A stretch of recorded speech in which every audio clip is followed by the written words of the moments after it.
Was that film session just a regular film session? Any kind of different messages or mood over that period?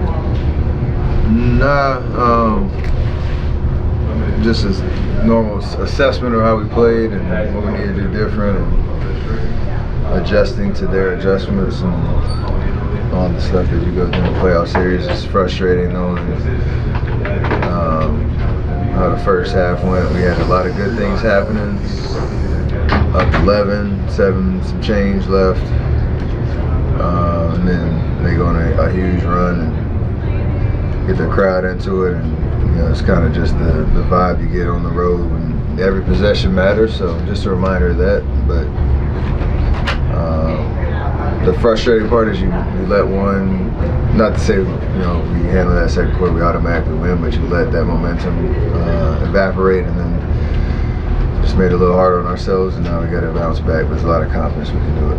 How do you break down what happened in that second quarter, second half of the second quarter?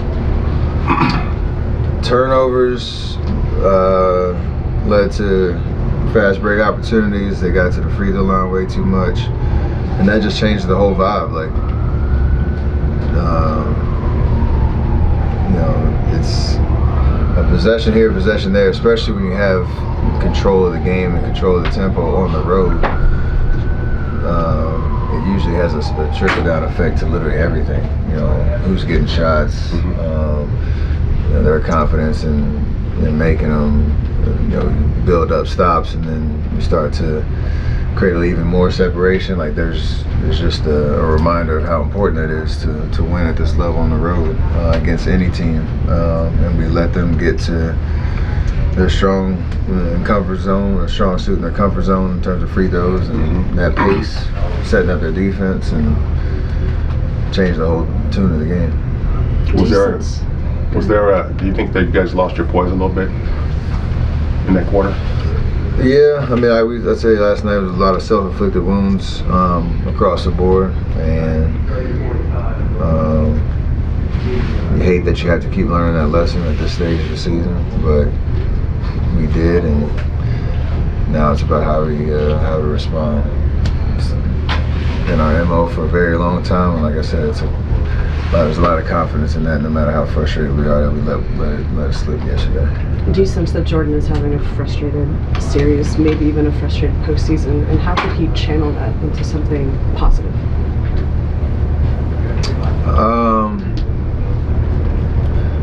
From game to game, there's always, I guess a report card on how you play, and for him, it should just be about what he feels. It shouldn't be about what anybody's saying about his game. We are all extremely confident in what he provides for us, what he can do out there, and keeping it positive is just how you approach the game. And that's what I love about him.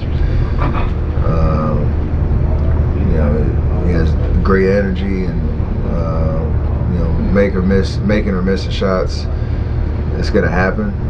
But the other things that you can do to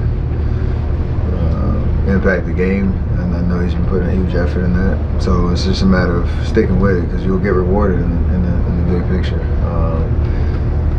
and especially because we do have a lot of confidence in what he provides for us and what he's capable of doing. So over the course of the last postseason, have you noticed any unexpected ways that your increased strength has been able to help you? Just handling different defenses and matchups that I see. The endurance part of it too, just being able to take physicality and play through it, use it to my advantage, and just not get tired. So it all matters. The volume of work of trying to maintain my level that I'm at. The conditioning is better now than it was? Yeah, for sure. In the recent past, you and Draymond made it clear that you love Loon in the starting lineup, or at least as the base structure. Is that still kind of the way you think? I'm not trying to ask you what you were suggesting for this next game, but just generally that lineup. We know the 5 best overall rating in the NBA this year. There's always been an opportunity to kind of experiment a little bit, knowing how teams guard us. We have those 2 bigs out there. Our offense kind of, has ups and downs, and that's part of it. But defensively, that's usually our best lineup. And all the numbers kind of speak to that. But the beauty of our team and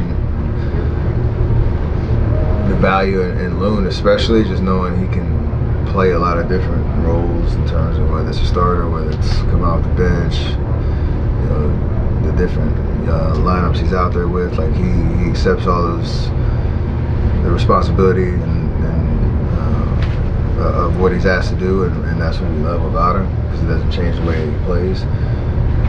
I don't know what it looked like moving forward throughout the series, but I just know that whoever the 5 guys that are out there, and knowing that Loon's going to be a huge part of that, and has to be a huge part of that for us to win, that's going to matter. So it changes quickly just because teams make adjustments, and that's what happens in the series. Steph, you always talk about your championship experience, and you guys have won a lot over the years. Was there a series or a moment in this run that's like, hey, we overcame this, we can overcome anything? Because you've won a lot. You've won a lot of different ways. But is there one that sticks out to you, Clay and Dre's mind, like that was a moment that like we can do anything now? I mean, there's been a lot of talked about Memphis, the very first run that we had, to Houston in 17 and 18 for different reasons. Memphis last year, Game 4 in Boston last year. Like there's a lot of things you can kind of tap into in terms of experiences that we've had where we've been on the road, kind of against the ropes, and we've responded. This is a very similar situation, but it will require something different based on this team, and I'm excited about that opportunity. Steph, along those lines, you guys have seen everything. The officiating component of this series, does it remind you of any other matchup? And how do you guys approach that when so much of it is outside your control? Try not to get distracted by it. I understand that was a huge part of what they do well in terms of the free throw disparity. I know they're number 1 in the league. We're number 30 in the league. When you get into a series, you try to keep yourselves out of that situation, and you understand that it's a point of emphasis for us. Yesterday was rough all the way around, but you can't let it ever be a distraction or something that, to Monty's question, makes you lose your composure in the middle of a game, because it is something you can't control. Like, as mad as you want to get about it, or as much of a talking point it is, like,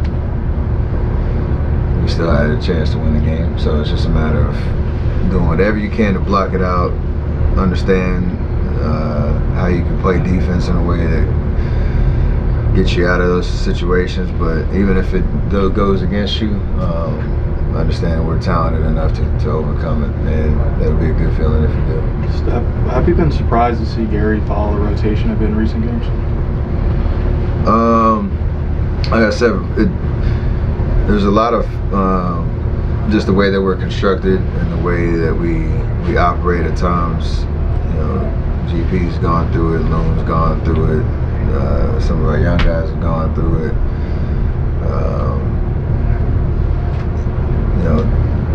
Different combinations, you have to try to figure out what works. And like I said, for GP, it's, in terms of the way that he sees the game and how he can impact it, and just his level of maturity.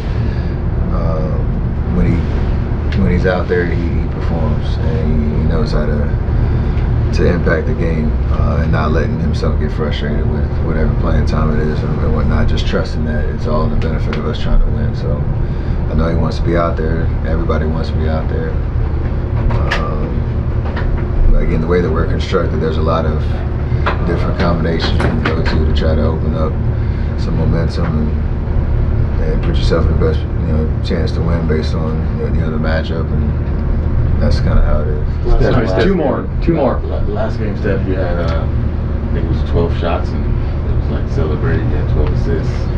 You're making all the right passes. Do you feel the same after this game where you took 14 shots and you obviously didn't get 127 points? And how do you kind of manage whether you're going for 38 shots or going for 2? I mean, they made an adjustment in terms of their matchups to try to take away our pick and roll in the pocket, passing, and that 4-on-3 advantage we have in the backside, and Draymond being in a sweet spot. Like, they obviously understand that's when we're at our best. So we'll make adjustments. Is there a last one? You mentioned last night that it was just a defensive thing, but you said not as much on offense. It was more your defensive issues. Do you go over the film? Is that something that you're still thinking?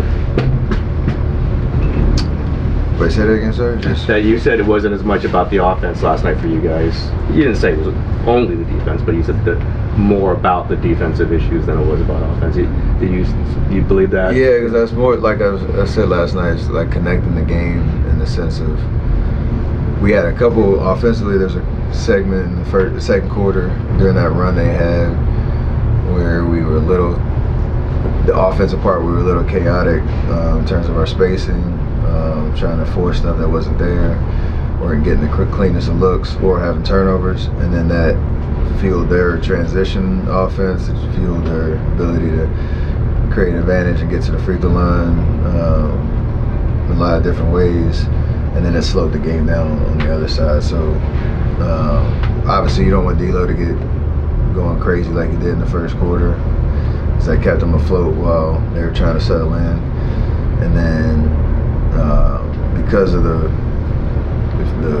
transition, the free throws and all that, they got a lot more comfortable. And I think that fueled their offense in the third quarter, where our defense just was not impactful at all in terms of taking away their actions or being, the aggressor and all that type of stuff that you need to do in a playoff series, especially on the road. So it's all kind of connected, but it seemed like that 5-6 minute stretch in the second quarter dictated the entire game.